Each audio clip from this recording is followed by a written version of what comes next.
Hello.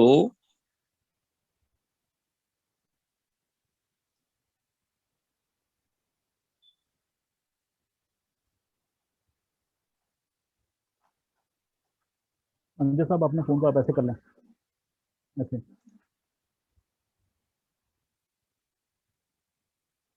हम्म,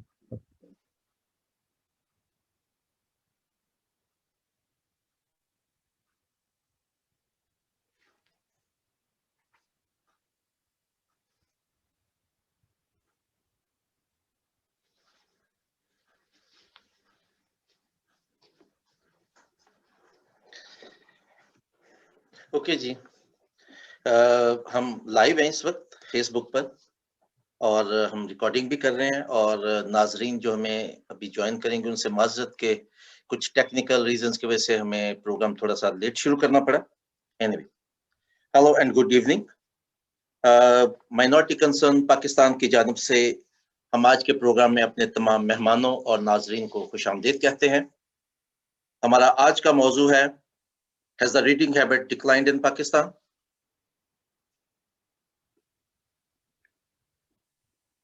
मैं screen share कर लूंगी।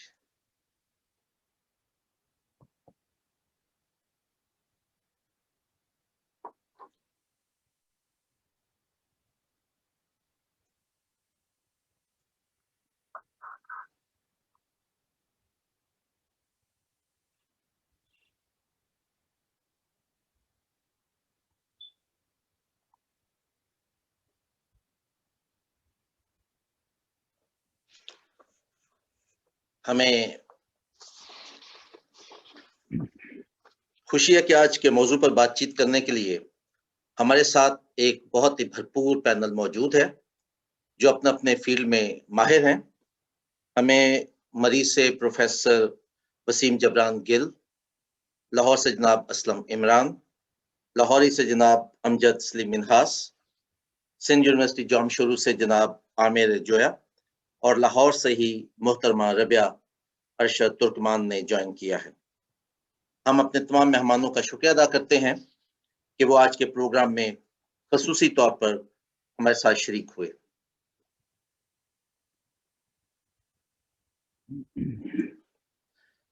आज के प्रोग्राम की निजामत हमारे साथी तस्कीन खान ने संभाली है। आप लंदन और लंदन से बाहर सहाफती हलकों में एक जाना पहचाना नाम है, मारूफ सहाफ़ी हैं।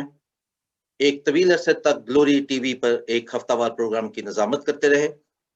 आजकल आप अपने वो टीवी यूके के होस्ट और डायरेक्टर हैं। शॉर्ट डॉक्यूमेंट्रीज बनाने में उन्हें महारत हासिल है। वो न सिर्फ मुख्तसर वक्त में मुश्किल से मुश्किल मौजू का आसानी से इहाता करते हैं, बल्कि साथ ही साथ वो उस मौजू के पस मंजर और पेश मंजर से भी नाज़रीन को आगाही फ्राहम करते हैं।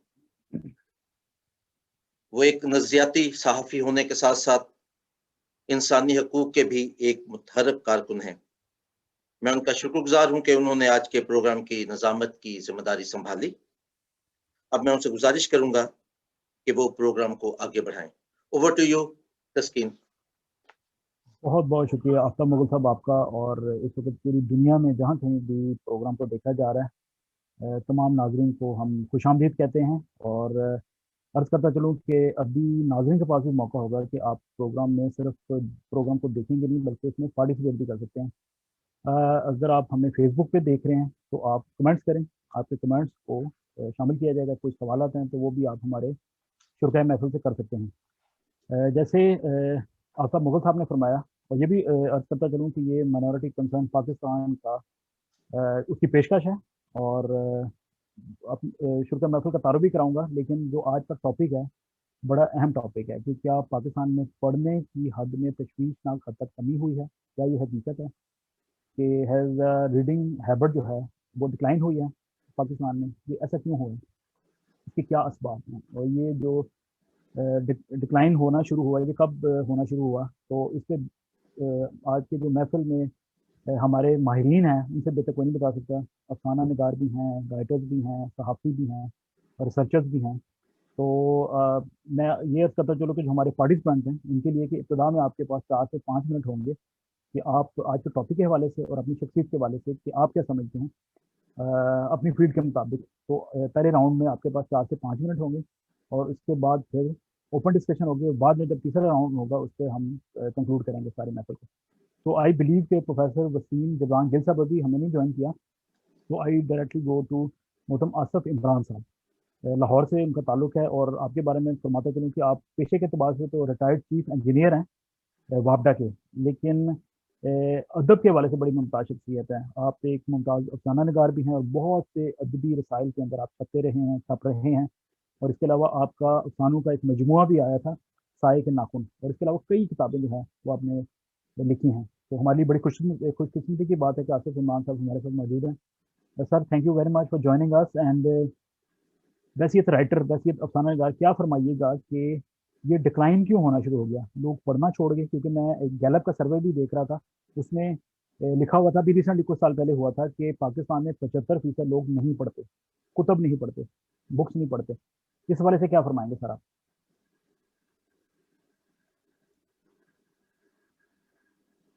सर, अपने आपको अनम्यूट कर दीजिए। हाँ जी जी सर। मेरा ख्याल है कि पढ़ने की आदत पाकिस्तान में जो दिख गया इसमें, लेकिन उससे पहले हमें ये देखना है कि हमने कौन सा लेवल से स्टार्ट करना है, कि कौन कब कितनी थी और किस लेवल से ये नीचे गिरना शुरू हुई है। तो एक सर्वे के मुताबिक देखें, अगर दुनिया में देखा जाए तो पढ़ने का एक रुझान जो देखा है उसमें इंडिया टॉप पे है और उसकी जो एवरेज है वो 10 साढ़े 10 घंटे फी हफ्ता है। इसी तरह दूसरे नंबर पे थाईलैंड आता है जो उसकी 9.4 घंटे है एवरेज। फिर चाइना का नंबर है, फिलिपाइन का है, इसी तरह करते करते यूएसए का है, इवन सऊदीया का 6.8 है, यूएसए का 5.7 है। और लेकिन उस जीते तकरीबन जापान तीसरे नंबर पे आता है, लेकिन पाकिस्तान का वहां नंबर कोई नहीं है। इसलिए कि इसका मतलब यह है कि हमारा जो एवरेज है पढ़ने का फी हफ्ता वो कोई तकरीबन 2-3 घंटे ही है शायद। तो इट मीन्स कि पढ़ने का रुझान जो है पाकिस्तान में किताबें पढ़ने का वो बहुत कम है। अब सवाल ये पैदा होता है कि इन्होंने पढ़ना क्या है। एक रीडर है, एक अखबार की बात करता है कि क्या पढ़ना है। पढ़ने वाले कोई लिटरेचर पढ़ता है, कोई अखबार पढ़ता है, कोई फलसफा पढ़ता है, कोई तारीख की किताबें पसंद करता है, कोई मजहबी लिटरेचर पसंद करता है। तो उस सूरत हाल में, क्योंकि मैं वासियत अफसाना नगार क्योंकि लिटरेचर से ज्यादा कंसर्न है, तो देखता हूँ कि किताबों का अदब में जो पढ़ाई का जो रुझान है वो कम हुआ है। उसकी वजूहात कि हमारी जो लिखने वाले हैं, स्पेशली नए लिखने वालों के लिए कोई गाइडेंस प्रोवाइडर नहीं है। कोई ऐसी बात नहीं है कि जिनको हम रास्ता दिखाएं। हम ये तो जरूर कहते हैं कि जिसने लिखना है या जो लिखने की ख्वाहिश रखता है उसको पढ़ना चाहिए, बिल्कुल ठीक है। लेकिन हम ये नहीं बताते कि क्या पढ़ना चाहिए। हम ये तो मेंशन कर देते हैं कि वो जी पढ़े, लेकिन क्योंकि इसलिए कि हमें वो माहौल अदबी लिहाज से मैसर नहीं है। एक वक्त था कि हमारे माशरे में, मैं 60s की बात करूं, इसकी बात करूं, कि महलों में छोटी छोटी अंजमनें होती थी, उनके रीडिंग रूम होते थे बाजारों में। एक कमरा लिया, वहां पे अखबार मिलते थे, बुक मिल सकती थी। इवन हर मोहल्ले में लाइब्रेरी होती थी जहां से लोगों को, वो अना लाइब्रेरी कहलाती थी, जिसमें से किराए पे बुक्स मिलती थी और लोग घरों में लेके पढ़ते थे। एक पढ़ने का रुझान था। फिर आहिस्ता आहिस्ता जिंदगी के चेंज होते गया, बदलते गए मेयार, और टेक्नोलॉजी जैसे जैसे बढ़ती गई या हमारी मसरूफियत बढ़ती गई, तो वो पढ़ाई की तरफ से हमारा सिलसिला कम होता गया। तो इस रुझान से हमारा ओवरऑल मुल्क की तरक्की पे भी बड़ा फर्क पड़ा है, डेवलपमेंट पे भी। इसलिए कि जब आदमी का किताबों के साथ रिश्ता कम हो जाए तो उसका इल्म कम हो जाता है, उसकी वाकफियत, उसके तजर्बात, उसकी नॉलेज जो है वो कम होती है। और वॉल्टेयर ने कहा था कि अगर आप बारबेनियन एज को निकाल दें और इंसानी तरक्की में देखें तो उसके बाद जितनी हुकूमत सारी किताबों ने की है, यानी किताबें हुकूमत करती हैं इंसानों के जरिए। अब अमेरिका को देख लें, जितने ब्रांड्स आते हैं वो सारे अमेरिकन होते हैं। क्यों? इसलिए कि वहां पढ़ाई का रुझान है, वहां लोग पढ़ते हैं। अखबार की अगर बात करें तो वहां पे जितने अमेरिका में अखबार छपते हैं उतनी तादाद में बाकी सारी दुनिया में शायद उससे भी कम छपते हैं। वो किताबें पढ़ते हैं, नॉलेज लेते हैं और वहां से उनको रास्ते मिलते हैं और फिर वो आगे बढ़ते हैं, तरक्की करते हैं। इसीलिए अब एक एवरेज एक ख्याल है कि जो अहम लोग हैं, मल्टीमिलियनर्स जो हैं, वो एक महीने में कम से कम 2 किताबें वो कहते हैं कि जरूर पढ़नी चाहिए। 75% लोग ये उनका ये कहना है कि उनको पढ़नी चाहिए। तो मैं दोबारा आपकी तरफ आऊंगा अभी 1 मिनट में, अगर आप कहेंगे। हाँ जी, तो इस लिहाज से ये किताबों का पढ़ने का जो रुझान जिन ममालिक में कम है, उनमें उनकी डेवलपमेंट भी कम है। उनके लोगों को भी वो नॉलेज नहीं होती, वो वहां तक उस रेस में शामिल नहीं होते जो आज हमारे साथ चल रही है। और फिर जैसे ये सोशल मीडिया का, इंटरनेट का जमाना है, टेक्नोलॉजी का जमाना है, तो उसमें भी थोड़ा सा इसने असर डाला है पढ़ाई पे। लोगों को अगर कोई इंफॉर्मेशन चाहिए, फट इंटरनेट में जाके एग्जैक्टली उस पॉइंट पे गूगल्स करते हैं, जिनसे वो उनको इन्फॉर्मेशन मिल जाती है, फिर वो किताब की जरूरत नहीं पड़ने से उसका कोई सारी किताब पढ़े। बहुत शुक्रिया आसिफ साहब, मैं आपकी तरफ दोबारा आऊंगा। आप सही कह रहे हैं कि ज़माना, ट्रेंड भी बदला, लोगों के हाथ में मोबाइल आ गया, स्मार्टफोन आ गया, इंटरनेट आ गया, और वो जो एक चस्का होता था ना कि बुक को हाथ में छूना या न्यूज़पेपर को ब्रॉडशीट या टैबलेट साइज में पढ़ना, वो डिक्लाइन हो गया। इसकी क्या वजूहत हैं? ज़ाहिर ज़माना तेज़ है, लोगों के पास टाइम है नहीं है, लेकिन पढ़ना जो है वो एक आदत है, और इस आदत में जो कमी वाक़ है उसकी क्या वजूहत हो सकती हैं? मोहतरम अमजद सलीम मिनहास साहब की तरफ बढ़ेंगे, लाहौर से हमें ज्वाइन किया है। Sir thank you for joining अस। और आपके बारे में अर्ज करते चलूँ कि आप पब्लिशर हैं सांझ पब्लिकेशन के, और इसके अलावा कन्वीनर है पंजाब लोक संगत के, और इसके अलावा लसानी, इंसानी और सियासी हकूक़ के अलमबरदार हैं। तो सर सबसे पहले तो मैं आपसे ये पूछना चाहूँगा कि ये लसानी हकूक़ क्या होते हैं एक आम आदमी के लिए? इंसानी हकूक़ की हमने बात की, लेकिन ज़ुबानदानी के भी कोई हकूक़ होते हैं, लसानी हकूक़ भी होते हैं। और सेकेंडली आप भी फरमाइए कि आपकी नज़र में ये डिक्लाइन क्यों हुआ कि लोगों ने पढ़ना कम कर दिया?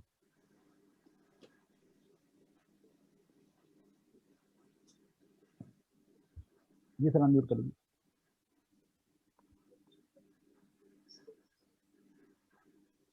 अमजद साहब आप अनम्यूट कर लीजिए अपने आप को। और जी सर, आप देखें आ रही है जी आवाज़? आप आ रही जी। ठीक है, मैं ये अर्ज कर रहा था जी कि अभी 21 फरवरी को international mother language day celebrate किया गया है। लैंग्वेज राइट्स के हवाले से यूनाइटेड नेशन का ये दिन जो है उस याद में मनाया जाता है जब पाकिस्तान मुत्तहिद था और मशरकी पाकिस्तान में बंगाली ज़ुबान को छोड़कर, नज़रअंदाज करके उर्दू मुसल्लत करने की कोशिश की गई थी। तो उस वक्त नौजवानों ने, ख़ास तौर पर तलबा ने तहरीक चलाई थी अपनी ज़ुबान के हक़ के लिए। उस पर गोली चलाई गई थी जिससे तलबा शहीद हुए थे। उस याद में ये 21 फरवरी 1952 का वाक़या है जी। तो उसके लिए फिर ये ज़बानों का दिन मनाया गया। आपका जो यूनाइटेड नेशन का अदारा यूनेस्को है, ये दुनिया में जो डाइंग लैंग्वेजेस हैं उन्हें बचाने की भरपूर कोशिश कर रहा है, और एक बड़ी फंडिंग के साथ उनकी ये ख्वाहिश है कि ज़बान के साथ जो इंसानी तजर्बा जुड़ा होता है उससे इंसान महरूम ना हो। ये जो कलेक्टिव ह्यूमन विजडम तश्कील पाती है उसमें लैंग्वेज बहुत अहम किरदार अदा करती है। इसलिए हम ज़बानों के हकूक़ की बात करते हैं। पाकिस्तान में, ख़ास तौर पर पंजाब में, हमारा मसला ये रहा है कि हमने यकजहती के नाम पर, एकता के नाम पर जो कल्चरल लिंगुअल राइट्स थे उनकी नफ़ी की। हमने डेमोक्रेटिक राइट्स की नफ़ी की मुतअद्दिद नज़रियात के नाम पर। उनमें से एक नज़रिया पाकिस्तान भी हमने घड़ा कि आज तक हमारे पास कोई पर्टिकुलर डेफिनेशन नहीं है कि इससे मुराद ये है। तो इस रंगारंगी को ख़त्म करने के लिए एक मजबूत मरकज़ की बात की गई, एक ज़ुबान की बात की गई। तो उससे जितने भी कल्चरल, पॉलिटिकल आपके हकूक़ थे, वो चाहे सूबों के हकूक़ हों, वो चाहे मुख्तलिफ सेक्शन ऑफ सोसाइटीज़ के हकूक़ हों, सबकी नफ़ी की गई, ताकि एक हेजमोनिक डिज़ाइन के साथ रियासत पर, इक़्तिदार पर मुंतखब लोगों की बजाय ऐसे अदारों की हुकूमत हो जिसके आगे सब सरनगू करें। तो इसके खिलाफ सबसे पहले जो आवाज उठाई गई थी वो मशरकी पाकिस्तान में जो अब बांग्लादेश बन चुका है, वहां पर इन हकूक की आवाज उठाई गई। लेकिन सर ये वहाँ पे आपने जो वहाँ पे पढ़ने का रुझान पाकिस्तान से ज्यादा है मशरकी पाकिस्तान में। जी बिल्कुल, उसके आप जरा देखिए स्टैटिस्टिक्स जो है, उनकी लिटरेसी ज्यादा है, उनके यहाँ जो तरक्की की शरह है वो हमसे बढ़ चुकी है। उन्होंने मार्शल लॉ को, चाहे वो अपनी असल फॉर्म में हो या हमारे यहाँ जिस तरह से ना नजर आने वाली इंटरवेंशन होती हैं, वो उनसे बांग्लादेश आगे जा चुका है। वहां पर एक सिविलियन अथॉरिटी अपनी रिट मुकम्मल तौर पर कायम कर चुकी है, जिससे वहाँ के चाहे वो इकोनॉमिक इंडिकेटर हो, सोशल इंडिकेटर हो, तालीमी इंडिकेटर, हर अशारिया जो है वो प्रो पीपल अशारिया है और वो ग्रो कर रहा है। और आप इसको लिटरेचर के साथ रिलेट करते हैं, बिल्कुल ठीक है सर। जी, मैं अब आपकी जो आपका जो मौजू है मैं उसकी तरफ मुख्तसरन ये अर्ज कर दूं कि हमारे यहाँ जो मुताले की रवायत थी वो 70 का जो इलेक्शन था जी 1970 का, हम उस वक्त बहुत छोटे थे, लेकिन 10-11 साल का मैं था, तो हमारे घर में छोटे छोटे पम्फलेट आया करते थे जी, पीपल्स पार्टी के, जमात इस्लामी के, मुस्लिम लीग के, कन्वेंशन लीग के, जमीयत उलमाए पाकिस्तान के, मुख्तलिफ यानी के, क्योंकि मेरे वाला साहब पॉलिटिक्स से वाबस्ता थे, तो हमारे हाथों में वो उसके ऊपर कीमत लिखी होती थी कि 1 सैकड़े की कीमत 20 रुपए, यानी कि 20 पैसे का एक पम्फलेट। तो वो सियासी जमातें भी जो अपना मुकालमा था वो तहरीरी शक्ल में अवाम के सामने लेकर आती थी ताकि अपना नुक्ता नजर बयान कर सके।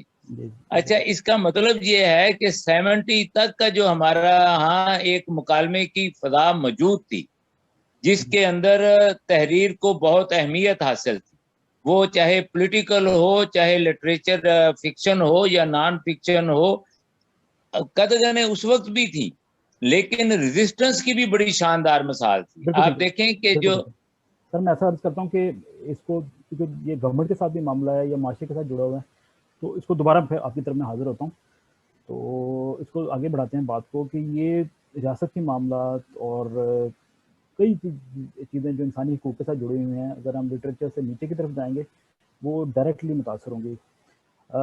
इस वक्त आमर अली जोए साहब ने हमें ज्वाइन किया जामशोर सिंध से। Sir thank you for joining अस। और आपके बारे में अर्ज करता चलूँ, ग्रेट प्रोफाइल, आपने एमफिल किया हुआ है इंफॉर्मेशन टेक्नोलॉजी में यूनिवर्सिटी ऑफ सिंध। इसके अलावा आप रिसर्च कोऑर्डिनेटर हैं, जो जितने प्रोग्राम्स होते हैं एमफिल के या पीएचडी के, उसकी आप रिसर्च कोऑर्डिनेटर हैं। इसके साथ साथ आप एंटरप्रेन्योर भी हैं, ट्रेनर हैं, फ्रीलांस ब्लॉगर हैं और सोशल वर्कर हैं। और बड़े अच्छे, आपने हाल ही दिनों में जब कोविड के दिन थे तो लोगों को जब घरों पे खाना पहुंचाना था, तो इस तरह के काम भी, सोशल वर्क भी आप करते रहे और डोर स्टेप तक लोगों को राशन जैसे पहुंचाने का काम। और सबसे बड़ी बात कि जो बच्चे थैलेसीमिया के शिकार थे उनके लिए ब्लड कैंप्स लगाए, तो जाहिर है कितनी ज़िंदगियों को बचाने में आपने अहम किरदार अदा किया होगा। Thank you so much. और इसके अलावा आपने स्कूल्स और इंस्टीट्यूशन और लाइब्रेरी जो है बनाई, इस हवाले से बड़ी अहम है आज के टॉपिक के हवाले से, जो लाइब्रेरीज का इजरा होना है। और हर साल आप किताब मेले भी लगाते हैं और बहुत से आलमी दिन मनाते हैं, जिसमें यूथ डे जो है वो भी शामिल है। बहुत शुक्रिया आमिर साहब ज्वाइन करने के लिए। आप फरमाइए, क्योंकि आप तो ज़ाहिर लाइब्रेरीज के साथ भी डायरेक्टली जुड़े हुए हैं, स्कूल के भी जानते हैं, सारे स्ट्रक्चर को भी जानते हैं। सर आप फरमाएं कि पढ़ने की आदत माशरे को यकसर बदल देती है, और एजुकेशन, क्या ये जो डिक्लाइन हुआ है इसका जिम्मेदार कौन है? पाकिस्तान का एजुकेशन सिस्टम है या किसको आप मुद्दे इल्ज़ाम ठहराएंगे? क्योंकि पढ़ने की आदत जो है वो स्कूल ही से डेवलप होती है। क्या फरमाएंगे सर? अस्सलाम वालेकुम। जी वेलकम। पहले तो आप सब लोगों का बहुत शुक्रिया जो आपने मुझे इस बहुत ही अच्छे टॉपिक पे मदऊ किया। लिहाजा ये है कि अभी जो करंट सिचुएशंस है, मैं उस हवाले से बात करूँगा कि हमारी जो यूथ है आजकल रीडिंग तो हैबिट जो है वो रीडिंग करती है, मगर रीडिंग का जो फॉर्मेट है वो चेंज हो गया है। जैसे कि फॉर एग्जांपल अभी रीडिंग जो है वो टारगेटेड रीडिंग हो गई है।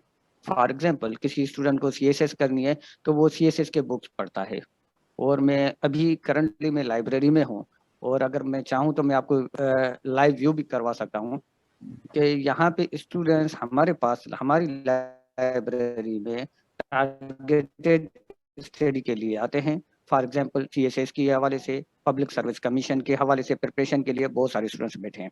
वो सुबह 8 बजे आते हैं, क्योंकि हमारी ये प्राइवेट लाइब्रेरी है, सुबह 8 बजे ओपन होती है और रात को 10 बजे बंद होती है। और बिलीव में रात को 8 बजे, सुबह 8 बजे से लेकर रात को 10 बजे तक स्टूडेंट्स यहाँ पे बैठते हैं, पढ़ते हैं, और चेयर ही नहीं छोड़ते। उसी चेयर पे वो खाना भी खाते हैं, उसी चेयर पे वो चाय भी पीते हैं, सिर्फ ज्यादा से ज्यादा वो वॉशरूम के लिए जाते हैं। हाँ, मगर ये है कि जो हमारी स्टडी के अलावा, टारगेटेड स्टडी के अलावा जो रीडिंग है, बुक रीडिंग है, जैसे जर्नल बुक्स हैं, जैसे फॉर एग्जांपल उर्दू के जो जहाँ आरा जो मैगजीन निकलता था, या दूसरे जो मैगजीन है, उनकी रीडिंग जो है वो कम हो गई है, बहुत कम हो गई है। मगर अलबत्ता अगर हम रेशियो निकालें कि हैदराबाद की जितनी भी लाइब्रेरीज हैं हमारी सिंध में, वहाँ पे मैं आपको दावत भी दूंगा, आप आएँ हैदराबाद विजिट करें, सिंध यूनिवर्सिटी विजिट करें, मेहरान यूनिवर्सिटी विजिट करें, आपको लाइब्रेरी में पाँव रखने की जगह नहीं मिलेगी।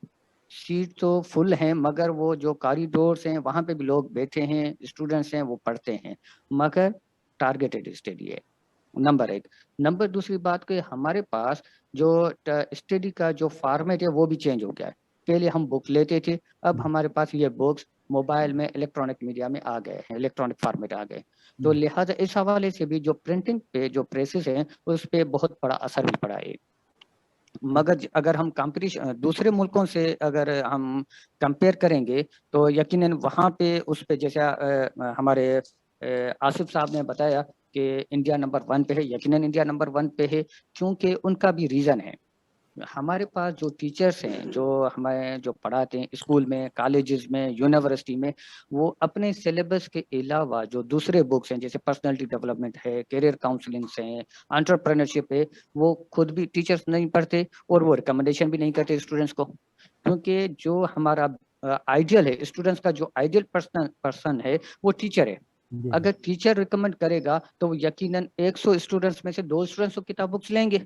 2 स्टूडेंट्स बुक्स लेंगे तो वो जाहिर है एक तो पढ़ेगा, 1 पेज पढ़ेगा, 2 पेज पढ़ेगा, 10 पेज पढ़ेगा। ये हैबिट इसी तरीके से वो इंक्रीज होती रहेगी। एक बात। दूसरी बात ये है कि बदकिस्मती से हमारे पास जितने भी पब्लिशर्स हैं, जो भी बुक्स जो जितने भी हैं लोकल वगैरह, वो खुद कुतुब खाने में बैठे हैं, मगर वो खुद किताब नहीं पढ़ते। उनको सिर्फ ये पता है कि ये फलां जो राइटर है, इनकी बुक बहुत ज्यादा बिकती है, इस बुक से हमें बहुत ज्यादा सेल है या बहुत ज्यादा फायदा है। वो जितने भी हमारे पास लाइब्रेरियन है, जितने भी हमारे गवर्नमेंट लाइब्रेरीज हैं, प्राइवेट लाइब्रेरीज हैं, बैठे कुतुब खाने में, वो खुद नहीं पढ़ते।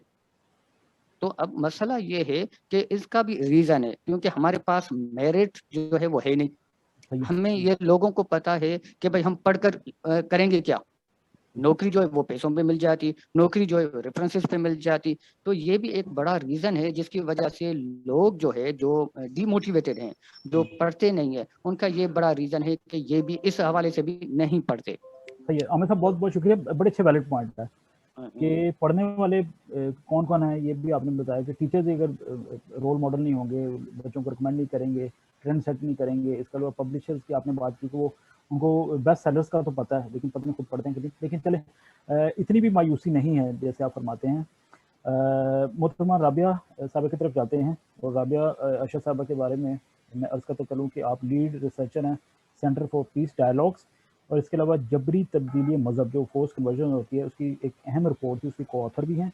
इसके अलावा मुमताज़ सहाफ़ी हैं और पीस एजुकेटर हैं, वेरी इंटरेस्टिंग। और जो मेरे लिए बड़ी अच्छी बात थी, I was in Los Angeles, so इसलिए आप लॉस एंजलिस से यूनिवर्सिटी ऑफ कैलिफोर्निया से पढ़ी हैं, डॉक्यूमेंट्री एंड फिल्म मेकिंग पर तालीम हासिल की। राबिया साहबा, थैंक यू सो मच, आपने दीगर शुरा महफिल की बात सुनी।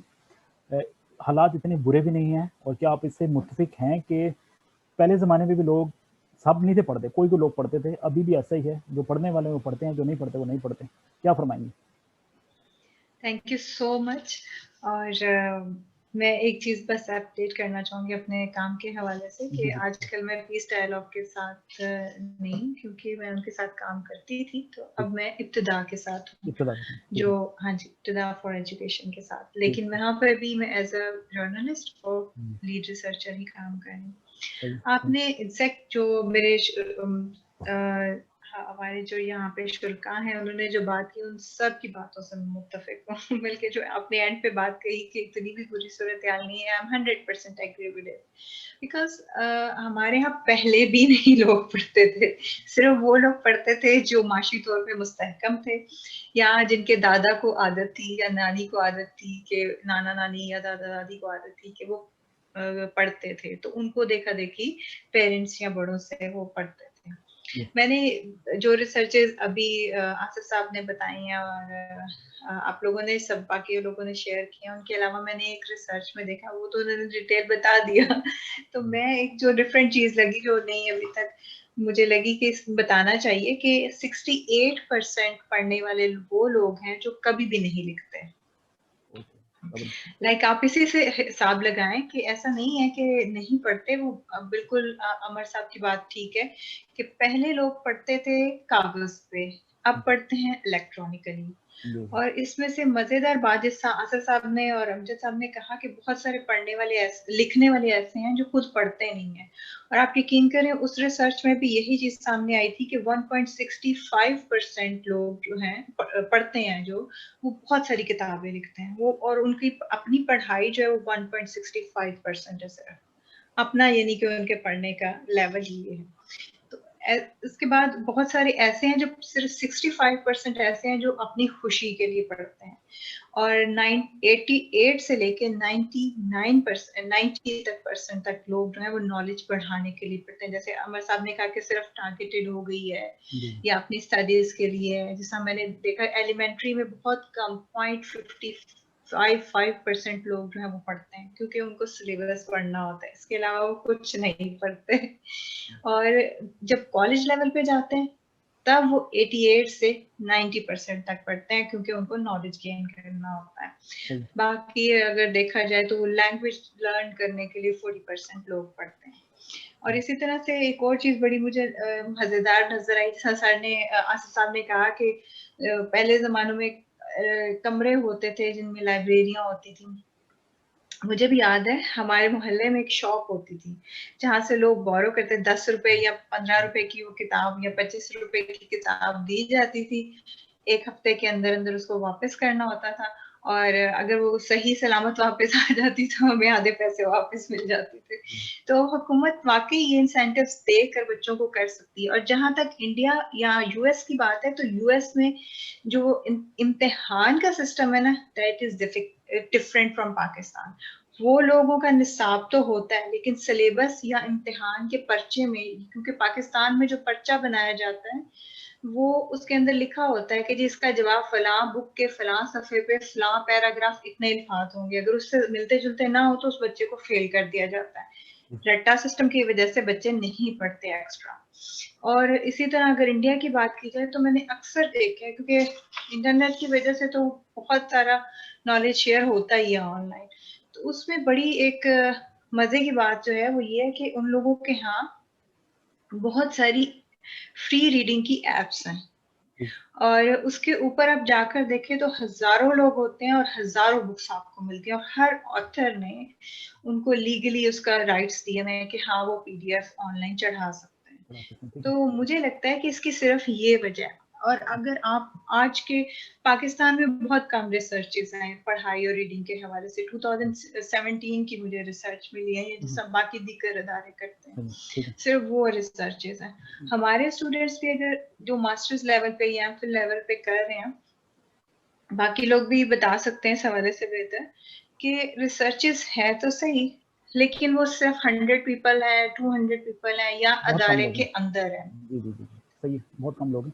रबीया मैं आपकी तरफ दोबारा आता हूँ कि सोशल मीडिया का दौर है, अब जाहिर है मैं आपकी तरफ आऊँगा दोबारा कि लोगों ने कम अल्फाज के अंदर अपना पैगाम देना और लेना शुरू कर दिया, लेकिन इसमें मैं बात करूंगा। लेकिन मैं आसिफ साहब की तरफ जाऊंगा। सर महंगाई कितना बड़ा फैक्टर है? पहले ज़माने में क्या अखबार सस्ते होते थे, किताबें लोग अफोर्ड कर सकते थे या तब भी अफोर्ड नहीं थे कर सकते?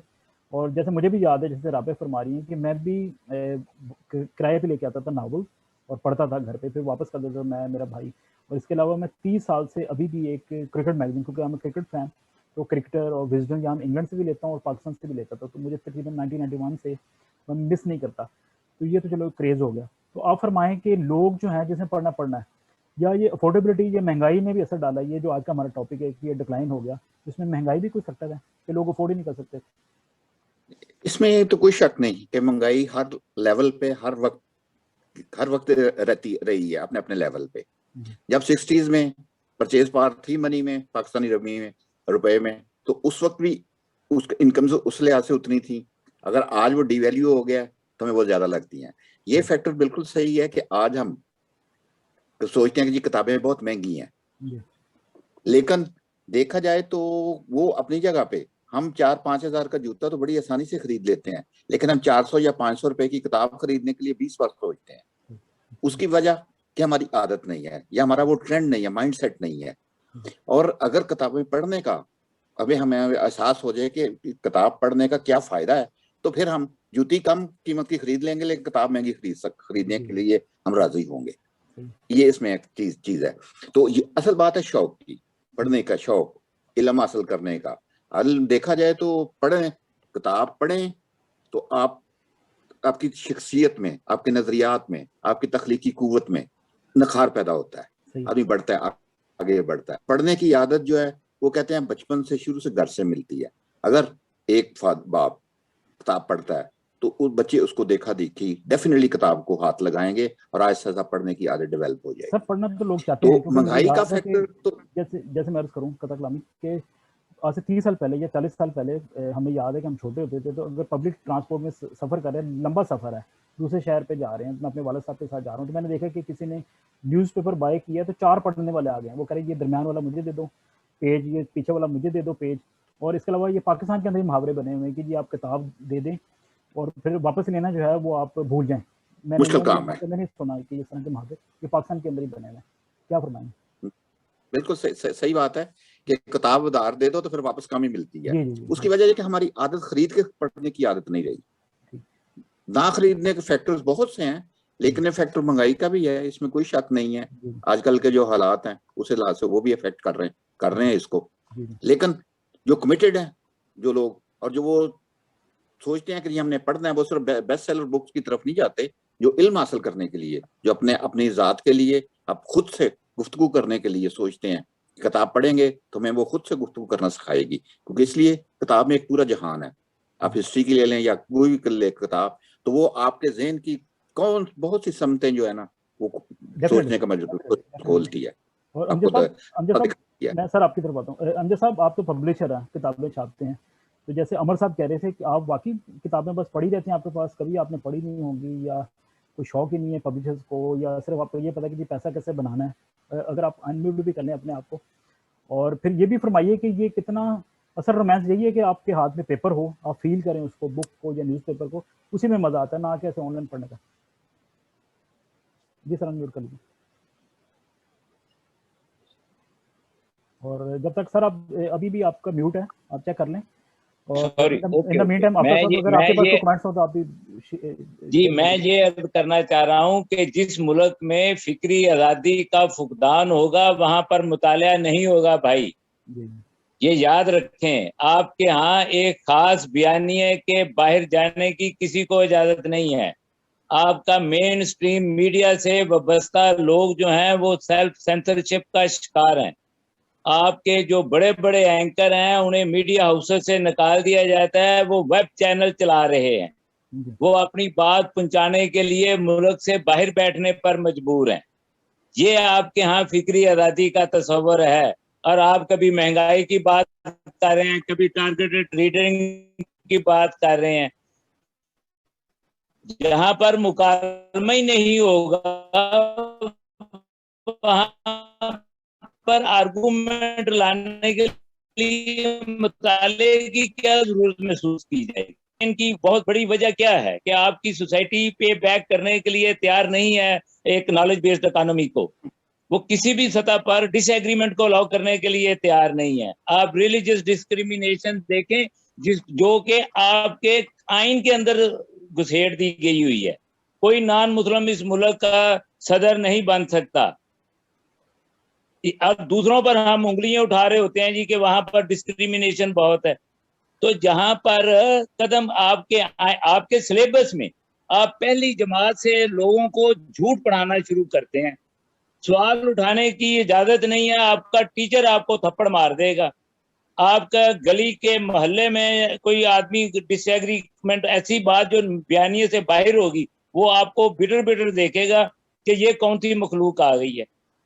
तो इस आलम में आप कहते हैं जी कि मुतालिया नहीं हो रहा, तो आप देखें कि जो मुताले की नतीजे में जो एक इस मुल्क में एक इल्मी फिक्री बहस मुबाहिसा हुआ था, 70 का इलेक्शन उसकी बुनियाद बना था कि जनाब एक ग्रोह कह रहा था कि रोटी कपड़ा और मकान, एक कह रहा था जी कि सबका दामन है कुरान, और उसके साथ साथ कुछ और भी लेयर्स चल रही थी, सोशलिज्म आवे ही आवे। तो ये सारी चीजें आप उसके नतीजे में आपने ये किया कि जो मुल्क की अक्सरियत पर मबनी राय थी उसे ही बलडोज कर दिया, जो वो एक तश्कील पाई थी एक सियासी अमल के जरिए से, एक मुकालमे की सूरत में। तो उस वक्त तक तो अच्छा, बांग्लादेश में फिर क्यों इस वक्त किताब ज्यादा छप रही है? हमारे यहाँ आबादी की रफ्तार देके हम बंगालियों को ताना देते थे कि जी ये बच्चे बड़े पैदा करते हैं, चावल खाते हैं और जनाब मछली खाते हैं। तो अब हमारी जो आबादी है वो 22 करोड़ को टच कर रही है, वो 17 से 18 करोड़ के दरमियान फाल कर रही है। हम कणक खाने वाले देखे कहाँ पहुंच गए हैं। तो उसके साथ साथ वहां पर हर इंडिकेटर आगे की तरफ जाता दिखाई दे रहा है, और हमारा हर इंडिकेटर डिक्लाइन की तरफ है। हमारे फॉरेन रिजर्व देख लें और उनके फॉरेन रिजर्व देख लें। सर आप सही कर, आप उसको रिलेट कर रहे हैं, कंपैरिजन इंडिया से नहीं कर रहा, मैं ये कह रहा हूं कि फिक्री आजादी नहीं होगी और क्रिटिकल थिंकिंग को अलाउ नहीं किया जाएगा तो इस मुल्क में मुताले की आदत नहीं होगी। गुर्बत या पैसे का, जो जिनके पास पैसे हैं वो पढ़ रहे हैं। ये अभी जो प्रोफेसर साहब ने फरमाया है कि जनाब 4,000 का जूता खरीद लेंगे, मैं इस तरह की मिसालों मुझे अच्छी नहीं लगती, लेकिन क्या आपके जो टीचर्स हैं, आपके जो प्रोफेसर हैं, इन्होंने कभी पढ़ा, इन्होंने कभी ये सोचा है कि सिलेबस डेवलपमेंट में स्टूडेंट का भी हिस्सा हो सकता है? कभी ये सवाल हमारे मुआशरे में उठा है? दुनिया में ये सवाल बहुत पुराना हो चुका है। बड़ी जबरदस्त अलार्मिंग सिचुएशन है, लेकिन जाहिर है इसका हल की तरफ भी आएंगे, क्योंकि ये प्रोग्राम का हमारा खासा है कि आइडेंटिफाई करते हैं प्रॉब्लम को, लेकिन हल की तरफ भी आएंगे। अमर साहब, पहले मैं आपकी तरफ आता हूँ, बाद में राबी जी की तरफ जाऊँगा। अमर साहब, पढ़ने के अमल को कितना आसान बनाया जा सकता है ताकि लोग पढ़ें? जैसा फरमाते हैं कि टारगेटेड रीडिंग तो है, लोग आपके पास आ जाते हैं, अपने काम की चीज़ें पढ़ जाते हैं, लेकिन एक जो आम एक रोमांस होता है माशरे के साथ, पढ़ना जो है वो अच्छा लगता है, तो उसको कितना आसान बनाया जा सकता है? और आप चूँकि एजुकेशन से भी वाबस्ता हैं, तो एजुकेशन सिस्टम किस तरह बच्चों को पढ़ने की आदत डाल सकता है बचपन से? Thank you sir. पहली बात ये है कि एजुकेशन जो लिटरेसी जो है, जो रीडिंग जो है, वो बच्चों को बचपन से ही सिखाई जाए, उसमें अमल दिया जाए। उसमें जितने भी हमारे स्कूल हैं, सरकारी स्कूल हैं, प्राइवेट स्कूल्स हैं, उसमें ये कंपलसरी होनी चाहिए कि एक चिल्ड्रन लाइब्रेरी होनी चाहिए। उनमें एक पीरियड होना चाहिए, एक क्लास होनी चाहिए जो अपने क्लास सब्जेक्ट्स के अलावा जो पढ़ते हैं, जितने भी उनके पास 7-8 सब्जेक्ट्स हैं, उनके अलावा वो लाइब्रेरी, चिल्ड्रन लाइब्रेरी में जाएं, वहाँ पे अपनी पसंद का बुक सर्च करें। वो क्योंकि वो चिल्ड्रन लाइब्रेरी है कि वो चिल्ड्रन के हिसाब से बुक्स होंगे, उर्दू में भी हो, इंग्लिश में भी हो, लोकल लैंग्वेजेस में भी हो, जैसे सिंधी है, पंजाबी है, सराइकी है, व्हाटएवर, उसमें भी हो। और उनको सिर्फ ये दिया जाए पीरियड, मगर नेक्स्ट डे पे उस बुक के हवाले से उस बच्चे को ये असाइनमेंट दी जाए कि भाई आप इस बुक में जो आपने पढ़ाई, एक तो एक पैराग्राफ छोटी लिख के आए जाए, जो लिख सकता है, जो नहीं लिख सकता तो दूसरे दिन आए, वो एक क्लास को एक स्टोरी शेप में आके बताएं कि भाई ये जो मैंने बुक पढ़ी, इस बुक में है क्या, बुक है किसके बारे में। तो इससे ये होगा कि स्टूडेंट जो हो पढ़ेगा, जो बुक पढ़ेगा, उसमें एक तो रीडिंग हैबिट बढ़ेगी, इंक्रीज होगी, क्योंकि उनको पता है कि एक पीरियड एक मुझे पढ़ना है। दूसरी, उनके पास एक मेंटली उनके पास एक प्रेशर होगा कि मुझे इसके बारे में कुछ लिखना है या बताना है। उससे ये होगा कि बच्चों 1 दिन, 2 दिन, 10 दिन, 15 दिन स्लोली एंड ग्रेजुअली वो जो है वो उसकी रीडिंग, दिस इज पॉसिबल, ये पॉसिबल, सिंपल है, पॉसिबल है। राबी जी, हाँ। मैं असद साहब की तरफ भी जाऊंगा, लेकिन आप फरमाइए कि जैसे मैंने जब हम लास्ट बात कर रहे थे कि अब डिजिटल दौर है, लोगों ने पहले सिर्फ कितने 140 वो वर्ड होते थे उनके पास लेटर्स, ट्विटर के ऊपर आप ट्वीट कर सकते थे, अब 280 हो गए हैं। छोटा सा मैसेज होता है। फिर फेसबुक के ऊपर भी लोग कहते हैं लंबी लंबी बातें ना लिखें, छोटा सा लिखें, लोगों को समझ आ जाती है।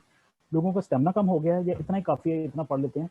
और लेकिन क्या ये जस्टिफाइबल है कि लोग कहते हैं हमारे पास टाइम नहीं, हालांकि वो नेटफ्लिक्स के ऊपर 3-3 घंटे की फिल्में देखते हैं या पूरी पूरी सीरीज देख लेते हैं, सारी रात लेट के देख लेते हैं, लेकिन पढ़ते नहीं है। इसकी क्या वजह है? मुझे ये मेरी जस्ट पर्सनल ओपिनियन है। मैंने आपको पहले कहा कि मुझे तो ऐसी कोई रिसर्च नहीं मिली। मैंने काफी सारी रिसर्चेस देखी और पढ़ी हैं, सारी तो नहीं मैं कह सकती, लेकिन काफी सारी रीडिंग के हवाले से, क्योंकि ये मेरा थीसिस का टाइटल भी था, तो इसलिए I have research about this.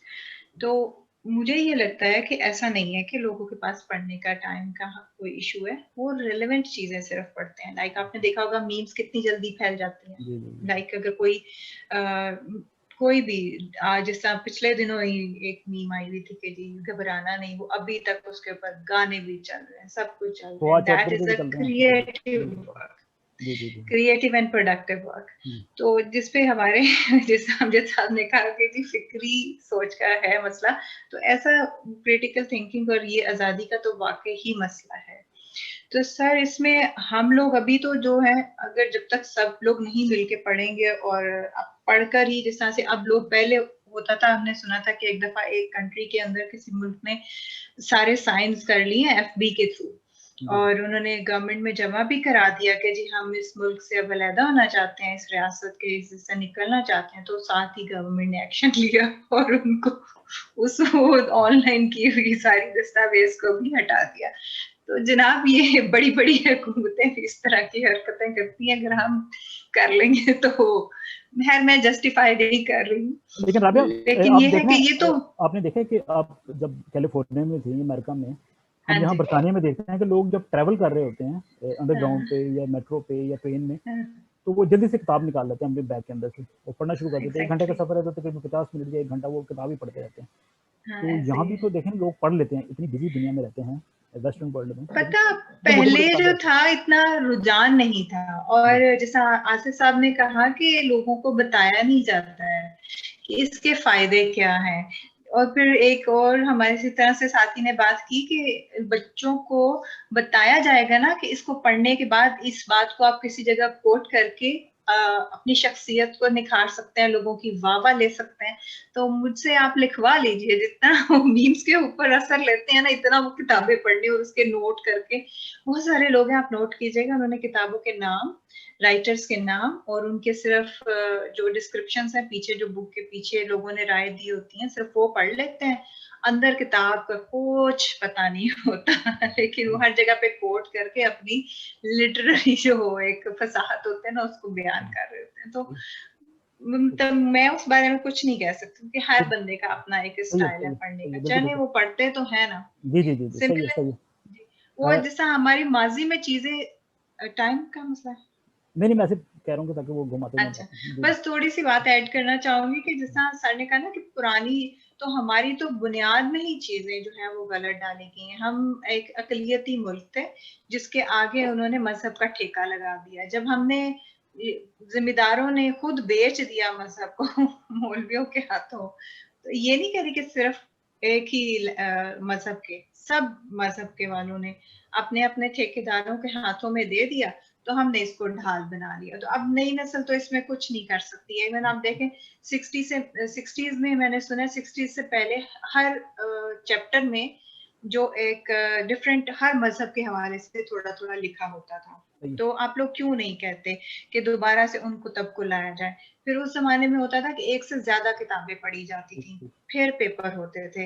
हमारे यहाँ क्या होता है, तोते की तरह रटा हुआ है तो गुड, नहीं तो कुछ नहीं। यानी कि ये चीज असातिज़ा के पेपर्स होते हैं, पढ़ने के अमल से भगा देती है ये रटाव सिस्टम। एग्जैक्टली, ऑब्वियसली क्यों कोई पढ़ेगा जब उसको अपनी किताब याद कर लेने के बाद 90 नंबर मिलेंगे, 100 नंबर मिलेंगे, 70 नंबर और 80 नंबर आने के ऊपर बच्चा खुदकुशी कर लेता है। तो आप मुझे बताएं क्यों पढ़ेंगे वो कुछ और? समझ गया आपकी बात, ठीक है। अब क्या हम इंसान मैं आपके दोबारा जी दोबारा आता हूँ आपके। आसिफ साहब कितना, मैं आपको मगरिब की मिसाल देता हूँ कि जैसे मैं काम पे अगर जाता हूँ तो मैं बड़े शौक से, मेरे हाथ में जब टाइम्स आता है और टेलीग्राफ आता है तो मैं पढ़ लेता हूँ।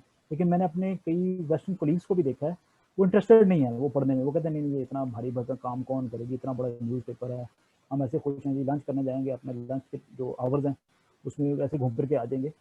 लेकिन वैसे अफसाना नगार और आप ज़ाहिर लिखारी हैं, तो वैसे दिल तो लगता है कि पहले भी ये ऐसे था, लोग के फ्री बुक ले लेते थे, आपने अपना काम कर लिया, आपने इतनी मुश्किल से अफसाने लिखे, छाप भी लिए, शायद अपने जेब से छपवा लिए, लेकिन लोग फ्री पढ़ना चाहते थे। और कितना ये पेनफुल होता है कि लोग नहीं पढ़ते, जब आप लिखते हैं और लिख के लोगों के लिए लिखते हैं लेकिन लोग नहीं पढ़ते। ये वही बात होगी कि शायर ने शायरी की लेकिन लोग सुनने वाले नहीं थे। ये वाकई एक अलमी की बात है कि किताब लिखी जाए और फिर वो पढ़ी ना जाए और बिके ना। दूसरे लफ्जों में उस किताब का मकसद बहुत हो जाता है लिखने वाले के नजदीक। अगर वो पढ़ी जाएगी तो वो समझता है कि मेरा मकसद पूरा हो गया है, मैंने जो चाहता था कि मेरे आइडियाज, मेरे ख्यालात जो है कन्वे हो, जो मेरी सोच है वो कन्वे हो, और वो दूसरों तक पहुंच जाती है, तो वो बड़ा सुकून से तसल्ली से सोचता है और वो मोटिवेटेड होता है कि एक के बाद वो दूसरी लिखेगा, दूसरे के बाद वो तीसरी लिखेगा। लेकिन जब वो रिस्पांस नहीं होता, किताब खरीद के कोई नहीं पढ़ता, या उसको रिस्पांस नहीं मिलता, या वही जैसे आपने बात कहा उसको खुद अपनी जेब से छिपवानी पड़ती है, कोई पब्लिशर इसलिए तैयार नहीं होता कि वो सेल नहीं, वो उसकी सेल नहीं है, वो नुकसान का कारोबार तो नहीं कर सकता। तो उस सूरत में परेशानियां तो होती हैं, और उसी की वजह से किताबों की जो पब्लिशिंग है वो भी किसी हद तक कम हो गई है, वो लेवल नहीं है। बहुत कम राइटर ऐसे हैं जिनकी पब्लिशर खुद उनको ऑफर करता है कि जी आए, ये रॉयल्टी वगैरह देते हैं और वो किताब छपती है और वो पढ़ी जाती है। तो पढ़ने का वही बात यह है, बुनियादी तौर पे शौक जो है ना वो बचपन से एक होता है, जैसे कहते हैं ना वहाँ का पहला दरसगाह है बच्चे की, तो इसी तरह घर से और फिर वही प्राइमरी स्कूल से टीचर्स जो है उसके आइडियल दो हैं, पेरेंट्स और टीचर्स, जो उसको इस रास्ते पे लगा सकते हैं कि वो पढ़े और करे। और असल बात जो अभी सलीम साहब भी कर रहे हैं कि फिक्री आजादी या सोच, उस पर बहुत पाबंदियां हैं। मैं एक देता हूँ, 59 में 50s में देख लें, जब पाकिस्तान बना था तो उस वक्त माइनॉरिटीज की तकरीबन असेंबली में 24% रिप्रेजेंटेशन थी, आज वो 5% भी नहीं रह गई। उस वक्त 24% से कम होकर हम 5% पे आ गए हैं। इसी तरह मतलब उसकी 100 वजूहात हैं। तारीख में जाए तो हमने बच्चों को सही तारीख पढ़ानी छोड़ दी है, हमारी किताबें हैं जैसे वो वही बात है, तो मजहब को ठेके पे हमने दे दिया है खास मकसद के लिए, अपने लिमिटेशंस में उसको रह के भी ठीक है इस हद तक इस पे जो चलेगा वो ठीक है, जो नहीं चलेगा या तो उसको तो नामालूम हो जाएगा। ठेकेदारों की बात करें, लेकिन ठेकेदार जो है अपने बच्चों को बड़ा ठीक ठाक पढ़ाते हैं और जबरदस्ती पढ़ाते हैं और अपने मतलब की चीजें पढ़ाते हैं, में नहीं पढ़ाते, अपने मतलब की चीजें पढ़ाते हैं, मतलब की चीजें, और ना सिर्फ यानी कि उनकी तरफ से डिक्लाइन नहीं है, वो उधर नहीं है, वो अब इसलिए वो अफोर्ड कर सकते हैं, वो मैनेज कर लेते हैं, वो ऑक्सफोर्ड में भेजेंगे, वो हार्वर्ड में भेजेंगे, लेकिन दूसरे के बच्चे को वो कहेंगे कि नहीं तुमने यही पढ़ना है। ये मजबूरी है कि यहाँ पे जबर है एक किस्म का माशरे का और सोसाइटी का। सर एक अलग प्रोग्राम भी होता है, बड़ा एक पेनफुल टॉपिक है, लंबा टॉपिक है। जबरन में इसमें जबरन में हाँ राबिया जी बोलिए। नामवर नाम नहीं मैं लेना चाहूंगी, आलम का कत्ल हो गया तो दूसरे या तीसरे दिन उनके बेटा उन्हें अदालत में करोड़ों अरबों की जायदाद का दावा दायर कर दिया। तो हम ये भी आज तक नहीं पता चल सका कि उनका अर्निंग सोर्स क्या था। एक आम पीएचडी जो है उसकी कभी अगर वो गवर्नमेंट का मुलाजिम है तो उसके पास 1-2 लाख की महीना आमदन होती है, उनके पास इतना पैसा कहाँ से आया कि वो जाके दूसरे दिन इतनी अरबों की जायदाद के लिए कोर्ट से।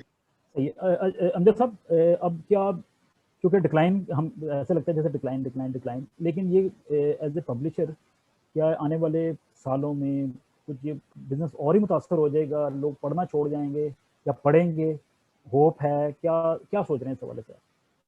देखें, आप एक रेफरेंस बार बार देते रहे हैं कि वेस्ट में जनाब लोग बसों में, ट्राम्स में, गाड़ियों में बैठे मुताला कर रहे होते हैं, लेकिन आप साथ ये नहीं बता रहे कि इसके पीछे कोई 300-400 साल की पूरी एक तारीख है, और उन लोगों ने जो सोसाइटी वहाँ की ट्रांसफार्म हुई थी तो वो ट्रांसफॉर्मेशन किसी ने प्लेट में रख कर नहीं दी थी, उसके लिए बकायदा स्ट्रगल हुई थी, उसके लिए एक जंप से वो नहीं आगे बढ़े थे। पूरे एक प्रोसेस से गुजर कर बढ़े थे, जिसे हम रेनेसांस कहते हैं, जिसे हम लिबर्टी सिविल लिबर्टीज की तहरीक कहते हैं, जिसे रोसो ने लीड किया, वॉल्टेयर ने किया। सर ये कौन शुरू करेगा तो पाकिस्तान में फिर? ये तो अब आप मुझे ये बताएं कि हमारे यहाँ आपको कोई इस तरह की तहरीक नजर आती है?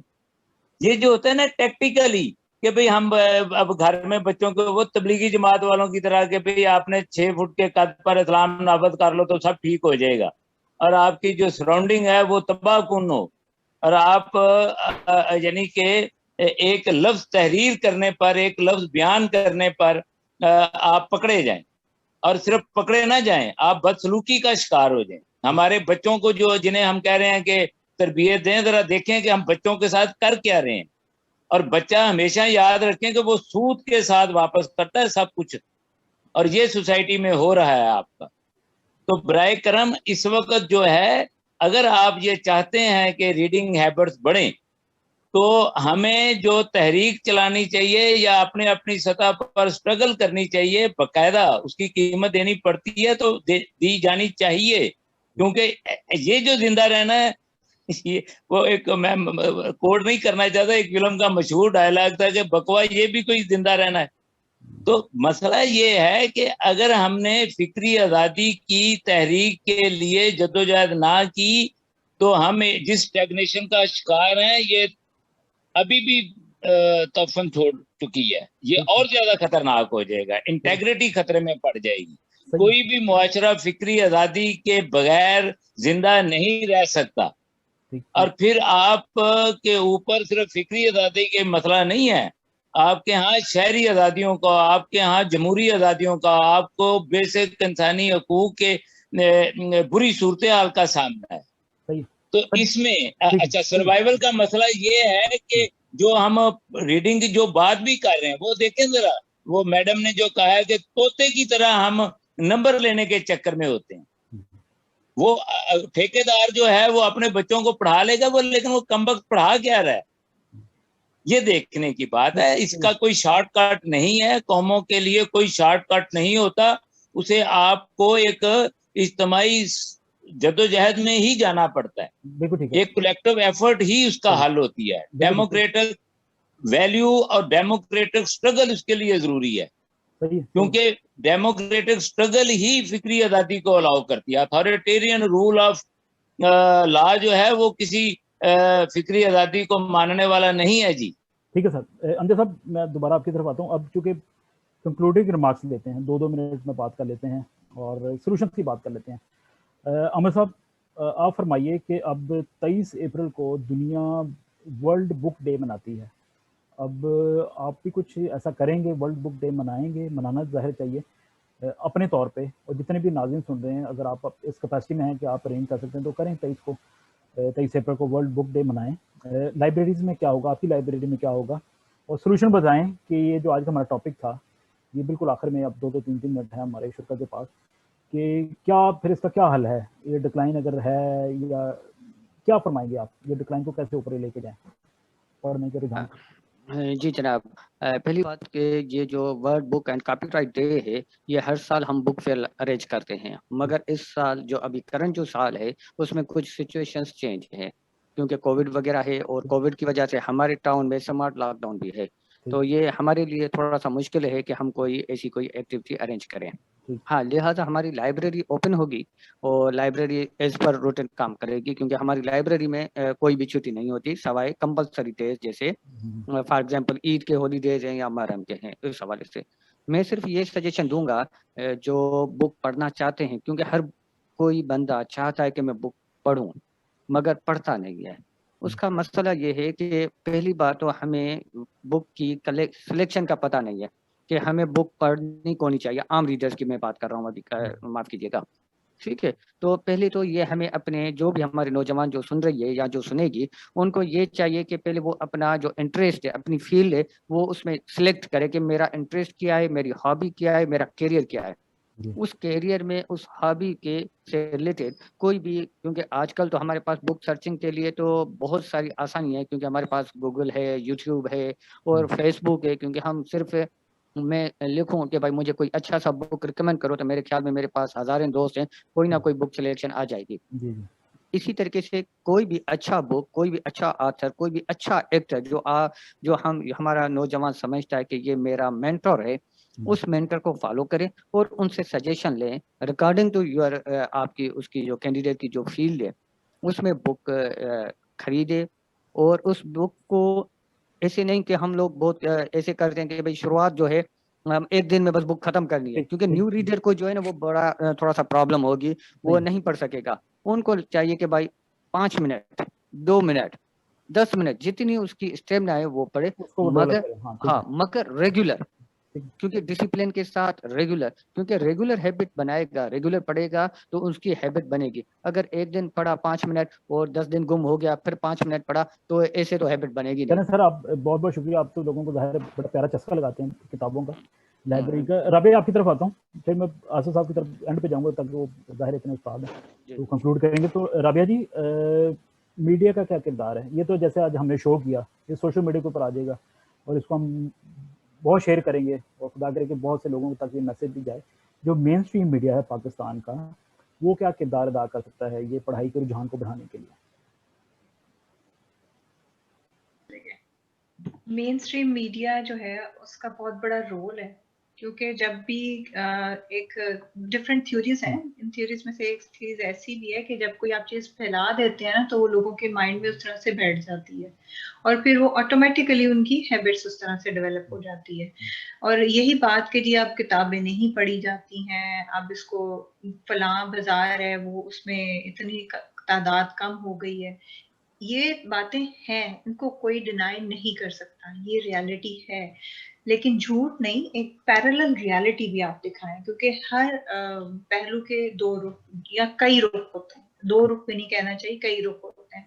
आपको दूसरे या तीसरे रुख की तरफ भी नजर डालनी चाहिए और वो शोज करने चाहिए जिसमें वो बच्चों को बताएं कि ऑनलाइन रीडिंग के बहुत सारे मटेरियल, जैसा ब्रिटिश काउंसिल ने इंग्लिश लर्निंग के लिए, टर्किश लर्निंग के लिए बहुत सारे कोर्सेज ऑनलाइन मुफ्त के पढ़े हैं, लोग वो करते हैं और वो पढ़ते हैं।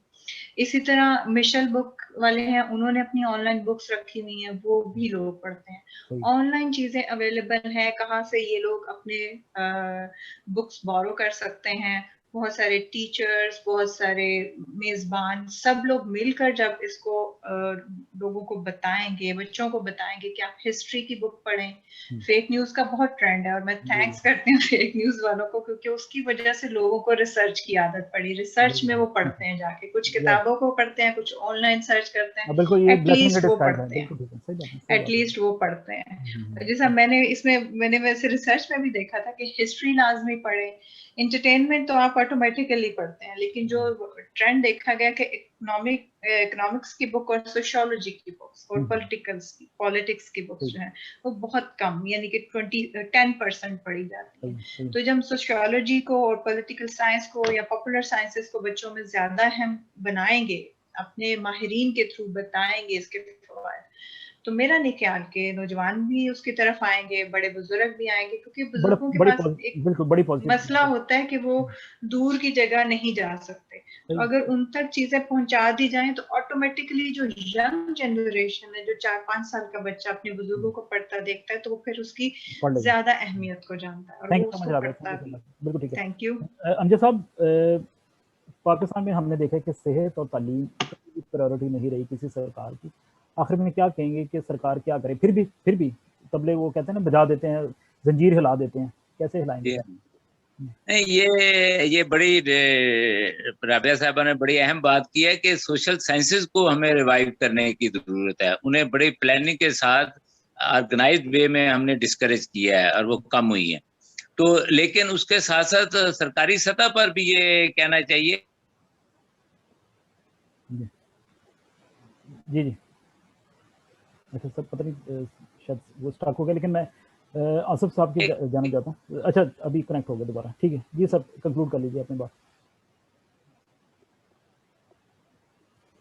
अच्छा चलो मैं दोबारा देखता हूँ कि अगर कनेक्शन हो गया। बच्चों के अंदर यानी कि जो है रीडिंग हैबिट्स के लिए जरूरी है कि 2 सतहों पर बहुत ज्यादा, एक तो ये है कि तलीमी इदारों के अंदर कम से कम इस चीज को इनकरेज किया जाए कि स्टूडेंट को डिस्करेज मत किया जाए अगर वो कोई ऐसी बात कह रहे हैं जो रूटीन से हट कर है, उसे सुना जाए और उसे प्रॉपरली रिस्पॉन्ड किया जाए। दूसरा ये है कि मुल्क की फजा में ये जो दुश्मन का तस्वर है इसे खत्म करने की जरूरत है, इसे कम करने की जरूरत है कि भाई आप अपनी राय का इजहार करें, उस आधार पर कोई कदगन नहीं होनी चाहिए। आप डिसएग्री करें, उसमें क्या हर्ज है, आप डिसएग्रीमेंट के को रिस्पेक्ट देने का तस्वर देना बहुत जरूरी है ताकि एक मुतबादल राय सामने आ सके और उसके नतीजे में जो आर्गूमेंट होता है, आर्गूमेंट बगैर मुताले के नहीं हासिल किया जा सकता है जी। तो इसलिए ये जो मुतबादल बयानिया इसका एहतराम करना बड़ा जरूरी है। कोई शॉर्टकट नहीं दिखाई देता है। बिल्कुल ठीक है, बिल्कुल ठीक है। असद साहब, उम्मीद तो रखनी चाहिए, क्या वो वक्त आएगा कि शायर ने शायरी करनी है, अफसाना निगार ने अफसाना लिखना है, और बड़े बड़े मोटे डाइजेस्ट होते थे, ख़वातीन पढ़ती थी, लड़के पढ़ते थे, जासूसी नावल होते थे, अखबार जो लेके ऐसे ब्रॉडशीट लेके पढ़ना, फिर 6 लोग पढ़ रहे हैं, फिर इसके अलावा मैगजीन जो है वो तवातर के साथ आ रहे हैं। मैंने यहाँ पे बरतानिया में देखा है कि लोग मैगजीन अभी भी बाय करते हैं। यहाँ पे एक बड़ी मशहूर किताबों की दुकान है W.S. स्मिथ, वहाँ पे मैं जाता हूँ तो लंबी लंबी लाइनें लगी होती हैं। और लाहौर में भी आई एम श्योर कि कोई ना कोई बुक स्टोर है, वहाँ पे जो पढ़ने वाले हेलो मैगजीन या अपनी अपनी पसंद है, फैशन वाले फैशन पढ़ रहे होंगे और सियासी वाले सियासी बातें पढ़ रहे होंगे। तो ये सुनहरा दौर, इस तरह का रोमांस वापस आएगा, लोग किताबें पढ़ेंगे, रसाले लेंगे, अपनी जेब से खरीदेंगे, उम्मीद रखनी चाहिए। शायद उस तरह तो ना हो कि किताबें लोगों के हाथों में नजर आए, इसलिए कि अब जो ई बुक्स का रिवाज है बढ़ गया है, जो हम टेक्नोलॉजी आगे बढ़ रहे हैं, तो उसमें पढ़ने का शौक तो डेवलप हो सकता है, लेकिन मुकालमा भी हो सकता है। लेकिन बुक्स जो प्रिंटिंग शक्ल में, जो प्रिंट मीडिया शक्ल में है, वो शायद उस हद तक वो ना पहुंच सके जैसा कि पहले था, इसलिए कि उस वक्त टेक्नोलॉजी इतनी एडवांस नहीं थी, सोशल मीडिया इतना एडवांस नहीं था, या इंटरनेट इतना आम नहीं था। अब ये चीजें जब रीच में आ गई हैं, एक छोटा सा ये मोबाइल आपका बॉक्स है छोटा सा, इसमें दुनिया जहान की आपके पास इंफॉर्मेशन है, वो किताब हो, कोई चीज हो, तो इसलिए बड़ी आसानी से हम उसको फॉलो करते हैं। हम इतनी 400 सफ़े की किताब को पढ़ने, हाथ में पकड़ने की बजाय इस मोबाइल में सोचते हैं कि इसमें हर चीज है, इसमें चलती है। तो असल बात यह है कि ये जो जब इस बर्दाश्त का जो कल्चर है ना, वो होना चाहिए, उसको डेवलप करना चाहिए, और छोटे लेवल से, स्कूल लेवल से बच्चों में मुकालमे को तरजीह दे। एक वक्त तक डिबेटिंग सोसाइटीज होती हैं स्कूलों में, कॉलेजों में डिबेट्स होती थी, तो इजहार करते थे, सर खुल के ग्रुप्स होते थे, चलते, लेकिन अब वो ट्रेंड नहीं है, इसलिए कि लिमिटेशंस लग गई हैं। आज़ादी जो है ना सोच की और कहने की, वो बहुत कम हो गई है। लोग डरते हैं कोई भी लफ्ज बोलने से पहले कि मैं अगर ये कहूंगा तो मुझे पता है इस पे गन कितनी लगेगी। आपके साथी पंजाब यूनिवर्सिटी में मिसाल में देता हूँ कि वहाँ का माहौल आज से 20 साल पहले और था। अब यह है कि कोई 2 class fellows, male and female लड़का, बैठ के इकट्ठे गुफ्तगू नहीं कर सकते, इसलिए कि 4 बंदे डंडे लेके आ जाएंगे कि आप ये क्या कर रहे हैं, और सर वो फूल भी नहीं आपको नहीं बैठना चाहिए। बिल्कुल बिल्कुल। इसी तरह की अभी एक कल परसों की मिसाल थी कि एक लड़के ने प्रपोज किया, तो दोनों को 7 साल शादी के लिए और बाहर निकाल दिया, दोनों को टर्मिनेट कर दिया कि चले छुट्टी। तो इस तरह की जो चीजें हैं ना, माशरे में जो जबर की जो कंडीशन है, वो बहुत खतरनाक माहौल बनता जा रहा है सोसाइटी के लिए, हमारी सोसाइटी के लिए, जो कि हमारी डेवलपमेंट के लिए और मुल्क के लिए खतरनाक होगा एक स्टेज पे पहुंच के। Sir thank you so much for your time, Asif साहब और राबिया साहिबा, अमर साहब और अमजद साहब, और माइनॉरिटी कंसर्न का भी बेहद शुक्रिया आपका मुगल साहब, thank you so much for having us. और इस पर कोई दो राय नहीं है, तालीम के बगैर कुछ भी नहीं आगे बढ़ सकता, मुल्कों का भी नहीं आगे कोई तरक्की हो सकती, हमारी अपनी ज़ाती ज़िंदगी के अंदर भी कोई ऐसी बातें नहीं, हम अपने आप को आगे नहीं बढ़ा सकते, तालीम का कोई भी नेमुल बदल नहीं है, सिंपल सी बात है। बहुत शुक्रिया जी आपका सर। Thank you all.